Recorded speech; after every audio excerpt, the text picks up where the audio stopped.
എൻസൈക്ലോവിങ്സിൻ്റെ പുതിയൊരു വീഡിയോയിലേക്ക് നിങ്ങൾക്ക് ഏവർക്കും സ്വാഗതം. ഈ വീഡിയോയിലൂടെ നിങ്ങളുമായി ഷെയർ ചെയ്യുന്നത് സൗദിയിലെ യാത്രാ നിയമങ്ങളുമായി ബന്ധപ്പെടുത്തിയുള്ള പുതിയ അപ്ഡേറ്റുകളാണ് ഉൾപ്പെടുത്തിയിട്ടുള്ളത്. നിയമവിരുദ്ധ സന്ദർശകർക്കും സൗകര്യമൊരുക്കുന്നവർക്കും 2.2 ലക്ഷം രൂപ വരെ പിഴ ഈടാക്കുന്നതാണ്. അപ്പോൾ ഇതുമായി ബന്ധപ്പെടുത്തിയുള്ള വിവരങ്ങളാണ് ഈ വീഡിയോയിലൂടെ ഷെയർ ചെയ്യുന്നത്. നമ്മുടെ വീഡിയോസ് ആദ്യമായി കാണുന്ന സുഹൃത്തുക്കളാണെങ്കിൽ ആദ്യമേ തന്നെ ചാനൽ ഒന്ന് സബ്സ്ക്രൈബ് ചെയ്യുക. അപ്പോൾ നമുക്ക് വിശദാംശങ്ങളിലേക്ക് കടക്കാം. ഈ വർഷത്തെ ഹജ്ജ് സീസൺ അടുക്കവേ യാത്രാ നിയമങ്ങൾ കടുപ്പിച്ച് സൗദി സർക്കാർ പൗരന്മാരെയും പ്രവാസികളെയും സന്ദർശകരെയും ഹജ്ജ് ചട്ടങ്ങൾ ലംഘിക്കുന്നതിനുള്ള കർശനമായിട്ടുള്ള ശിക്ഷകളെക്കുറിച്ച് മന്ത്രാലയം ഓർമ്മിപ്പിച്ചു. തീർത്ഥാടന സീസൺ അവസാനിക്കുന്ന ജൂൺ ആദ്യവാരം വരെ ഈ നടപടികൾ തുടരുന്നതാണ്.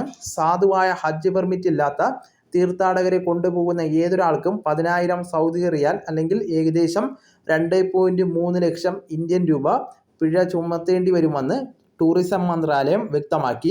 പൗരന്മാർക്കും താമസക്കാർക്കും സന്ദർശകർക്കും ഈ പിഴ ഒരുപോലെ ബാധകമാണ്.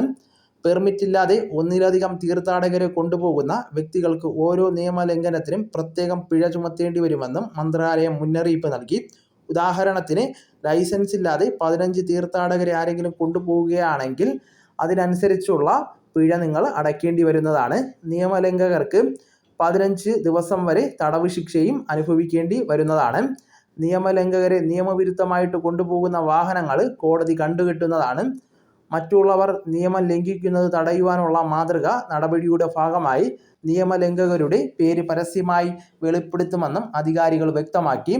പെർമിറ്റ് ഇല്ലാതെ ഹജ്ജ് നിർവഹിക്കാൻ ശ്രമിച്ചോ അനധികൃത തീർത്ഥാടകരെ കൊണ്ടുപോയോ ഹജ്ജ് നിയന്ത്രണങ്ങൾ ലംഘിക്കുന്ന താമസക്കാർക്ക് പ്രത്യാഘാതങ്ങൾ കൂടുതൽ കഠിനമായിരിക്കും.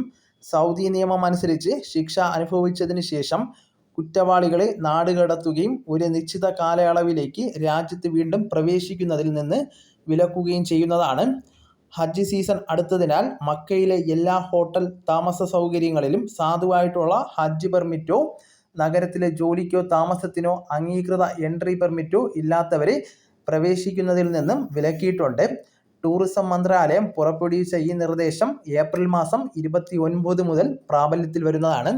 അപ്പോൾ ഈ വിവരം നിങ്ങൾ മറ്റ് ഗ്രൂപ്പുകളിലേക്കും നിങ്ങളുടെ സുഹൃത്തുക്കളിലേക്കും ഷെയർ ചെയ്തെത്തിക്കുവാൻ കൂടി ശ്രമിക്കേണ്ടതാണ്. നമുക്ക് തുടർന്നും വിജ്ഞാനപരമായിട്ടുള്ള മറ്റ് വീഡിയോസും ആനുകാലിക വിവരങ്ങളുമായിട്ട് വീണ്ടും കാണാം. അതുവരെ ഗുഡ് ബൈ.